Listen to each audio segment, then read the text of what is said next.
வணக்கம். இது டிவி லங்கா செய்திகள்.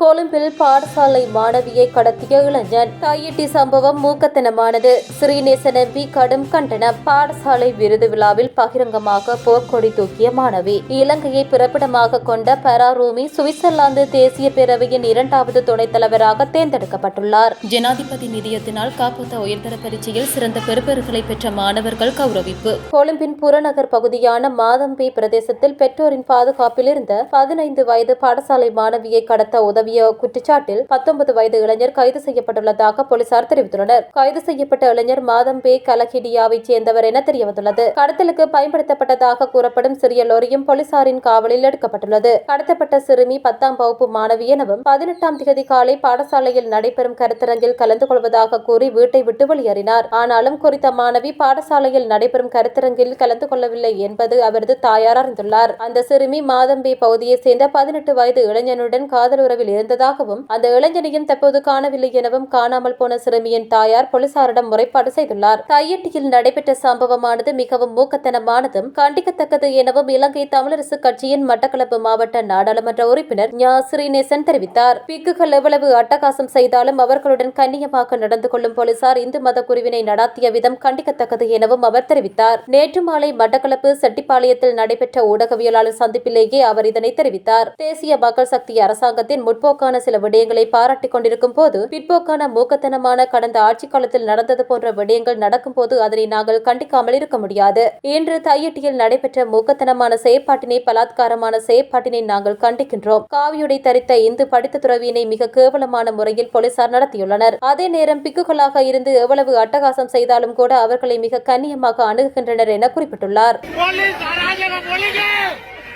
கொழும்பு ஸ்ரீமாவோ பண்டாரநாயக்க வித்தியாலயத்தில் கடந்த 19ஆம் தேதி நடந்த விருது வழங்கும் விழாவில் மாணவியொருவர் விருது மறுக்கப்பட்டமை குறித்து மேடையில் பகிரங்கமாக வெளியிட்ட அறிவிப்பு பெரும் அதிர்வலைகளை ஏற்படுத்தியுள்ளது. இச்சம்பவம் குறித்து விரிவான அறிக்கையை சமர்ப்பிக்குமாறு கல்வி, உயர்கல்வி மற்றும் தொழிற்கல்வி அமைச்சு சம்பந்தப்பட்ட பாடசாலை அதிபருக்கு உத்தரவிட்டுள்ளது. கடந்த டிசம்பர் 19ஆம் தேதி கொழும்பு ஸ்ரீமாவோ பண்டாரநாயக்க வித்தியாலயத்தில் நடைபெற்ற வருடாந்த விருது வழங்கும் விழாவின் போதே இந்த சம்பவம் நடந்தது. சனித்மா நாலி என்ற ஸ்குவாஷ் வீராங்கனை மேடைக்கு வந்து தான் விளையாட்டுத் துறையில் பல சாதனைகளை செய்திருந்த போதிலும் இறுதி ஒத்திகைகளில் கலந்து கொள்ளவில்லை என்ற காரணத்தை கூறி தனக்கு வழங்கப்பட வேண்டிய விருது அநியாயமாக மறுக்கப்பட்டதாக பகிரங்கமாக தெரிவித்தார். இது தொடர்பான காணொலி சமூக வலைதளங்களில் வேகமாக பரவியதை அடுத்து பாடசாலை நிர்வாகத்தின் தீர்மானம் குறித்து பொதுமக்கள் மற்றும் பழைய மாணவர்கள் மத்தியில் கடும் விமர்சனங்களும் விவாதங்களும் எழுந்துள்ளன.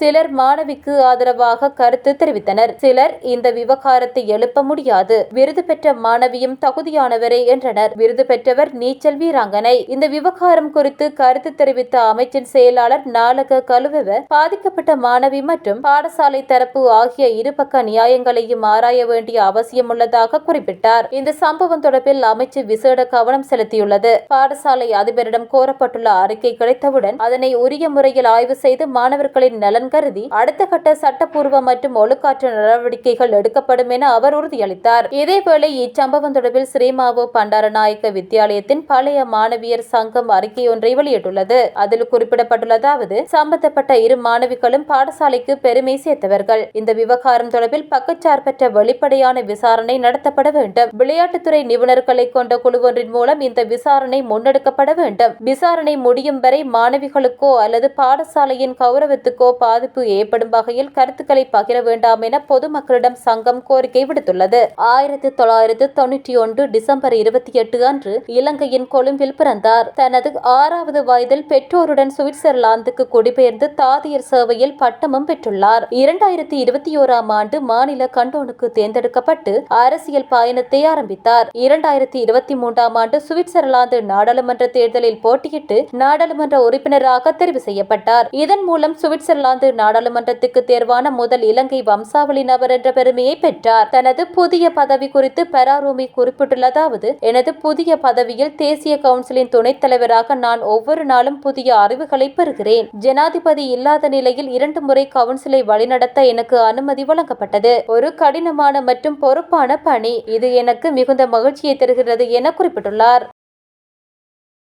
காப்போத்த உயர்தர பரீட்சையில் அனைத்து பாடப்பிரிவுகளிலும் சிறந்த பெறுபேறுகளை பெற்ற 274 மாணவர்களுக்கு தலா 1 லட்சம் ரூபாய் வழங்கப்பட்டது. அனைத்து மாகாணங்களிலும் உயர்தர பரீட்சையில் சிறந்த பெறுபேறுகளை பெற்ற 3000 மாணவர்களை கௌரவிக்கும் இந்த ஆண்டின் நிகழ்ச்சி திட்டம் வெற்றிகரமாக நிறைவு ஜனாதிபதி நிதியத்தால் செயல்படுத்தப்படும். 2023-2024 காப்போத்த உயர்தர பரீட்சையில் மாவட்ட அளவில் சிறந்த பெறுபேறுகளை பெற்ற மாணவர்களை கௌரவிக்கும் வடமாகாண நிகழ்ச்சி திட்டம் பிரதமர் கலாநிதி ஹரணி அமரசூரிய தலைமையில் கிளிநொச்சி நெல்லும் வளாகத்தில் நடைபெற்றது. இந்த நிகழ்வில் வவுனியா, மன்னார், முல்லைத்தீவு, கிளிநொச்சி மற்றும் யாழ் மாவட்டங்களைச் சேர்ந்த காப்போத்த உயர்தர பரீட்சையில் உயர் சித்தி பெற்ற 274 மாணவர்கள் கௌரவிக்கப்பட்டு தலா 1 லட்சம் ரூபாய் ஊக்குவிப்பு கொடுப்பனவு மற்றும் சான்றிதழ்கள் வழங்கப்பட்டதுடன் இதற்காக ஜனாதிபதி நிதியம் 27.4 மில்லியன் ரூபாய் செலவிட்டுள்ளது. நாட்டில் மாகாண மட்டத்தில் தொடங்கப்பட்ட இந்த நிகழ்ச்சி தொடரின் இறுதி நிகழ்ச்சி இதுவாகும். இதன் மூலம் 2023 மற்றும் 2024 ஆண்டு உயர்தர பரீட்சைகளில் சிறந்த பெறுபேறுகளை பெற்ற 3000 மாணவர்களை ஜனாதிபதி நிதியம் கௌரவித்துள்ளது. நிகழ்வில் உரையாற்றிய பிரதமர் கலாநிதி ஹரணி அமரசூரிய தேசிய மற்றும் மாகாண பாடசாலைகளுக்கு இடையில் வேறுபாடின்றி நாட்டின் ஒவ்வொரு பாடசாலையிலும் உள்ள பிள்ளைகள் தரமான கல்வியை பெறுவதற்கான வாய்ப்பை உறுதி செய்ய வேண்டும் என்றார். மக்களுக்குரிய ஜனாதிபதி நிதியம் மேலும் மக்களை நெருக்கச் செய்வதிலும் இந்நாட்டு பிள்ளைகளின் கல்விக்கு ஆதரவளிப்பதிலும் ஆற்றிய பங்களிப்பை பிரதமர் பாராட்டினார்.